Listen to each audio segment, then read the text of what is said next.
आप सभी का स्वागत है ज्योतिष ऊर्जा में। गणेश चतुर्थी का पर्व शुरू हो चुका है, गणेश उत्सव शुरू हो चुका है और भगवान गणेश की पूजा के समय में अगर ये चीज़ें ना चढ़ाई जाएं तो भगवान गणेश आपकी पूजा को स्वीकार नहीं करेंगे। ऐसे में आज हम बात करेंगे उस विशेष वस्तु की जो गणेश जी को बहुत पसंद है।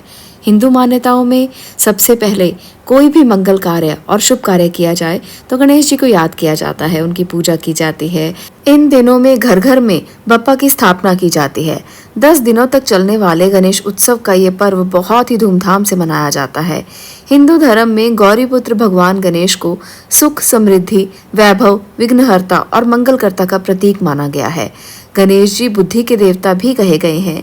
किसी भी कार्य की शुरुआत के साथ साथ हर कार्य को संपन्न करने में भी गणेश जी की भूमिका सबसे आगे है। गणेश जी रिद्धि सिद्धि के दाता हैं और शुभ लाभ के प्रदाता भी हैं।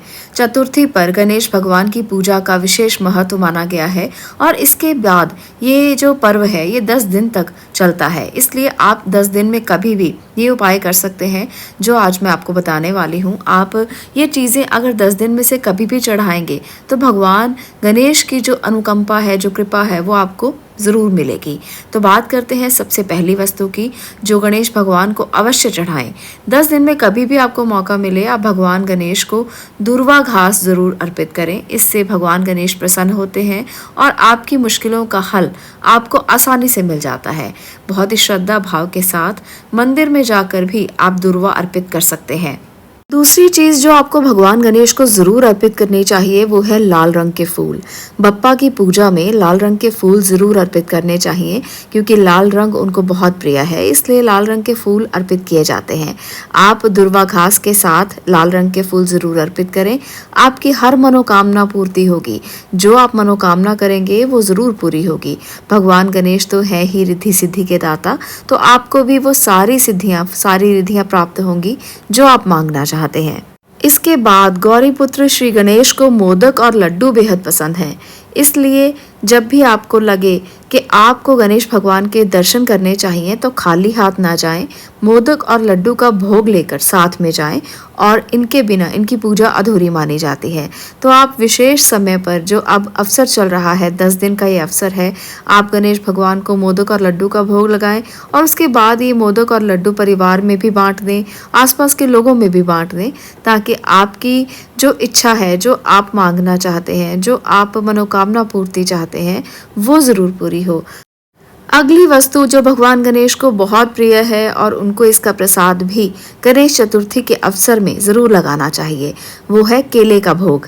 केला एक दंत को बहुत प्रिय है क्योंकि हाथी को माना जाता है केला बहुत पसंद होता है और भगवान गणेश का जो एक रूप है वो हाथी का भी रूप माना गया है। इसलिए केले के चढ़ावे का आपको ज़रूर एक बार भोग लगाना चाहिए। इससे जोड़े के रूप में चढ़ाएं, इसका बहुत ध्यान रखें। आप एक केला मत चढ़ाएं कभी भी, एक दंत को हमेशा जोड़े के रूप में ही केला चढ़ाया जाता है। कुछ लोग तो इस प्रकार से भी भोग लगाते हैं कि वो मोदक ही केले के बनाते हैं। केले के द्वारा बनाए गए मोदक का भोग लगाकर 2 ही चीज़ों का इकट्ठा भोग लग जाता है, इसलिए लोग केले के बने हुए मोदक का इस्तेमाल भी करते हैं इस पूजा में। तो आप जैसे भी आपकी इच्छा हो वैसे कर सकते हैं। केले के साथ आप मोदक लेकर चले जाएं या केले से बने हुए मोदक लेकर चले जाएं, बात एक ही है। भगवान श्रद्धा और भाव के भूखे होते हैं, तो अगर आप उनको श्रद्धा से ये सारी चीज़ें अर्पित करते हैं तो आपको उनकी कृपा ज़रूर मिलती है। भगवान गणेश को महाराष्ट्र में बहुत ज़्यादा पूजा जाता है। वहाँ पर हर शुभ कार्य से पहले भगवान गणेश की पूजा का विधान है। आपको आज मैं एक कथा भी शेयर करने वाली हूँ जो भगवान गणेश के लिए कही गई है। मानते हैं कि इनका जन्म जब हुआ था तो एक बार माता पार्वती ने स्नान के लिए जाने से पहले अपने शरीर के मैल से एक सुंदर बालक को उत्पन्न किया था और उसे ही गणेश का नाम दिया था। माता पार्वती ने उस बालक को आदेश दिया कि वो किसी को भी अंदर ना आने दे। ऐसा कहकर माता पार्वती अंदर स्नान गृह में नहाने चली गई। ऐसा कहकर जब माता पार्वती अंदर नहाने चली गई तो उसके बाद वहाँ पर शिव भगवान आ गए। तो बालक ने उन्हें अंदर जाने से रोका और बालक अंदर जाने के लिए इस प्रकार से रोकने लगे जैसे उन्हें पता ही नहीं कि वो कौन है। शिव भगवान ने गणेश जी को बहुत समझाया कि पार्वती मेरी पत्नी है, पर गणेश जी माने ही नहीं। तब शिव जी को बहुत गुस्सा आया और उन्होंने गणेश जी की गर्दन अपने त्रिशूल से काट दी और अंदर चले गए। जब पार्वती जी ने शिव जी को अंदर देखा तो बोली कि आप अंदर कैसे आ गए, मैं तो बाहर गणेश को बिठा कर आई थी। तब शिव जी ने कहा कि मैंने उसको मार दिया। तब पार्वती जी रौद्र रूप धारण करके कहने लगी कि जब आप मेरे पुत्र को वापस जीवित करेंगे तभी मैं यहाँ से चलूंगी, अन्यथा बिल्कुल भी नहीं। शिव जी ने पार्वती जी को मनाने की बहुत कोशिश की पर पार्वती जी नहीं मानी। सारे देवता इकट्ठे हो गए, सभी ने पार्वती जी को मनाया पर वो नहीं मानी।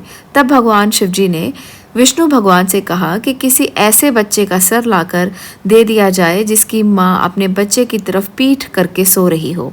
विष्णु जी ने तुरंत गरुड़ जी को आदेश दिया और ऐसे बच्चे की खोज करके तुरंत उसकी गर्दन लाई जाए, ऐसा कहा। गरुड़ जी ने जब खोजने की शुरुआत की तो एक ऐसी हथनी उन्हें मिली जो अपने बच्चे की तरफ से पीठ करके सोई हुई थी। गरुड़ जी ने तुरंत उस बच्चे का सिर लिया और शिव जी के पास आ गए। शिव जी ने वो सिर गणेश जी को लगा दिया और गणेश जी को जीवदान दे दिया। साथ ही ये वरदान भी दिया कि आज से कोई भी पूजा होगी तो उसमें सबसे पहले भगवान गणेश की पूजा होगी। इसलिए हम कोई भी कार्य करते हैं तो उसमें सबसे पहले भगवान गणेश की पूजा करनी चाहिए, अन्यथा पूजा का सफल फल नहीं मिल पाता। तो यही विधान है, यही परंपरा है कि जिस भी कार्य को संपन्न करना हो, पूर्ण करना हो, वहाँ पर भगवान गणेश की पूजा का विशेष महत्व माना गया है। ये थी कथा जिसके बारे में कहा गया है कि ये कथा सुनने मात्र से भी भगवान गणेश आपको पूर्ण फल देते हैं। अब मैं आगे आपको बताने वाली हूँ एक ऐसा उपाय जो अगर आप करेंगे तो भगवान गणेश आपकी इच्छा पूर्ति जरूर करेंगे।